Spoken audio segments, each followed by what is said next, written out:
افتح يا ابونا انجيل يوحنا الاصحاح الرابع، وخد بالك اتعلم، حاول تتعلم زي ما اتعلمت المرأة السامرية من يسوع المسيح عليه السلام، لما فهمت من كلامه ومنطقه انه مش مجرد انسان عادي، ده نبي مرسل من الله، ومش مجرد نبي، ده المسيح اللي منتظرينه بني اسرائيل. فبتسأله انت نبي مرسل من عند الله، احنا في مملكة اسرائيل بنسجد في مكان، واليهود بيسجدوا في اورشليم في مكان تاني، مين الصح فينا؟ قال لها ايه؟ انتم تسجدون لما لا تعلمون، يعني عبادتكم بطلة، واحنا بنسجد لما نعلم. احنا مين؟ المسيح واتباعه. طب المسيح ازاي يسجد وهو اله؟ يا حبيبي مين قالك ان هو اله؟ ولا صرح لها ان هو اله، ولا صرح لها ان هو ابن اله، ولا قال لها انا اله متجسد. ده قال نحن نسجد، نعبد، نطيع الآب.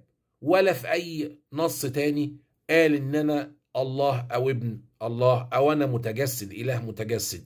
نرجع تاني، قال لها ولا في المكان ده ولا في المكان ده، ده هيجي ساعة حيث الساجدون الحقيقيون، يعني في ناس تانية غيركم هم اللي هيسجدوا لله ويعبدوه حق عبادته. ومكان تاني زي ما قال في نص تاني، انتوا اتغيرتوا يا شعب بني اسرائيل. فمين اللي هيجي تاني؟ والمكان التاني هو المسجد العتيق في الكعبة. بص كده على قناة المجد، هتلاقي الساجدين الحقيقيين عند الكعبة، عند الله، هم دول اللي بيسجدوا لله. وقال لها كمان حاجة تانية، حاجة كلمة خطيرة انتوا ترجمتوها غلط، قال لها الخلاص من اليهود، ما قالهاش المخلص من اليهود.